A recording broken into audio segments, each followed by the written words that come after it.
તો નલિયાથી શરૂ થયેલી બેટી બચાવ રેલીમાં વિધાનસભા વિપક્ષ નેતા શંકરસિંહ વાઘેલાએ પણ ભાજપ સરકાર પર તેજાબી પ્રહારો કર્યા। તેમણે કહ્યું કે નલિયાના સેક્સકાંડથી ભાજપના પતનની શરૂઆત થઈ છે। તેમણે કહ્યું કે આવનારી ચૂંટણીમાં પ્રજા ભાજપને શહીદ કરશે। આ નલિયા કાંડ નહીં પણ ભાજપ કાંડ છે। તેમણે ભાજપ સરકાર પર કચ્છને લૂંટવાનો આક્ષેપ કર્યો।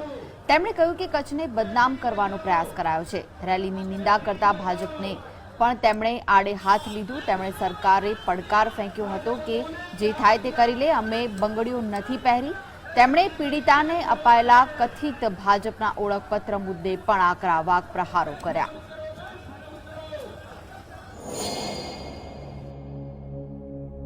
મુખ્યમંત્રી જે વડાપ્રધાન થઈને દિલ્હી બેઠા છે, એમને યુપીમાં બેન દીકરીઓની દિવસે સલામતી નથી અને અભડાજીનો અવતાર બાપુમાં ચડ્યો કે આ નો હાલે, આ ખોટો માણસ છે, આ ગપ્પો મારે છે, જૂઠું બોલે છે। આ નલિયા કાંડ નહીં, આ ભાજપ કાંડ છે। આ કચ્છને બદનામ તમે કરો। વિરોધ પક્ષની ફરજ છે, આવતીકાલનો શાસક પક્ષ છે। આ પ્રજાનું રક્ષણ કરવું, બેન દીકરીનું રક્ષણ કરવું,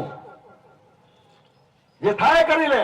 પોલીસ એમની હોય તો પોલીસ બી કરી લે, એ હોય તો ભાડુથી કટતું હોય તો એ બી કરી લે, જે કરવું એ કરી લો। લોકશાહીનો હક છે અમારો। બંગડીઓ પહેરી નથી આવ્યા અહીં અમે તાલીઓ પાડવા માટે, આમ કે માતાજીના ભગત થઈને નહીં ચાલે આ બધું। આ પ્રશિક્ષણમાં આવું શિક્ષણ અપાતું હશે એ કોઈને ખબર નહીં હોય। આવી બદમાશીના ધંધા એમના મંત્રીઓ સામેલ હોય, એમના અધિકારીઓ સામેલ હોય, એમાં MP, MLA, માજી, બીજા ત્રીજા બધા।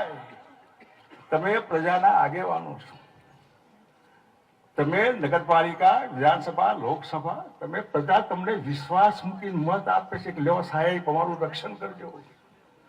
આ ભક્ષણ કરવા માટે શું ધંધા માર્યા તમે? સત્તા હોય પણ સત્તાના પતનની શરૂઆત આ નલિયાથી, ભાજપના સેક્સ કાંડથી એના પતનની શરૂઆત થઈ ગઈ છે। અને અભડાજીએ જે શહીદી વાળેલી, ગુજરાતની પ્રજા ભાજપને શહીદ કરશે, બહુ જલ્દી શહીદ કરશે, ઇલેક્શન પહેલા શહીદ કરશે। બાતના ભાષણો, હલકા ભાષણો, બળાત્કારીઓને ચીરીને મરચું ભરો। ઉમાબેન, બાબુલાલ ગોરમાં મરચું ભરો, એ રાઘવજી ત્યાંનો મિનિસ્ટર હતો એમાં મરચું ભરો। સંજય જોશીની સીડી ઉતરી તો સંજય જોશીમાં ભરો, જેને ઉતારી એમાં ભરો।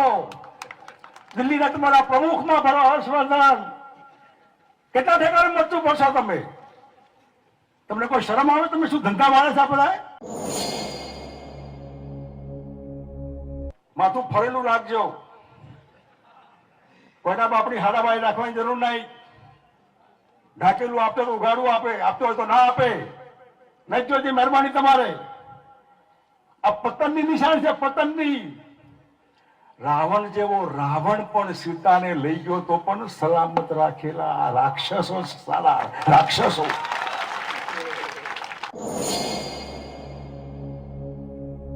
પોલીસ ખાતામાં, તમારા ખાતામાં, તમારામાં વિશ્વાસ નથી અને એટલા માટે એ જો આવતીકાલે 20મી તારીખે તપાસની જાહેરાત નહીં કરે તો વિધાનસભા પણ ચાલવા નહીં દે। નલિયાની, અબડાસાની, અબડાજીની ધરતી પર કહું છું, આ બહુ થઈ ગયું, હવે ઘણું થઈ ગયું।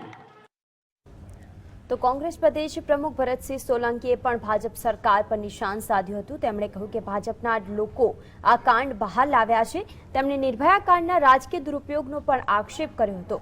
તેમણે નલિયા કાંડ પર CM અને PM કેપ ચૂપ છે તેવો પણ સવાલ કર્યો હતો। તેમણે હાઈકોર્ટના નિવૃત્ત જજ દ્વારા તપાસની વિધાનસભામાં જાહેરાત કરવાની પણ માંગ કરાઈ છે। આ બનાવની ગંભીરતા લેવાને બદલે નથી રાજ્યના મુખ્યમંત્રી બોલતા, નથી દેશના વડાપ્રધાન બોલતા, નથી રાજનાથસિંહ કંઈ બોલતા, નથી કોઈ ટિપ્પણી આપતા। કમ સે કમ એમણે એટલું તો કહેવું જોઈએ કે આ જે કંઈ થયું એ ખોટું થયું છે ને ખોટું થયું છે એના પર કાર્યવાહી કરવામાં આવશે એટલી વાત તો એમણે કરવી જોઈતી હતી.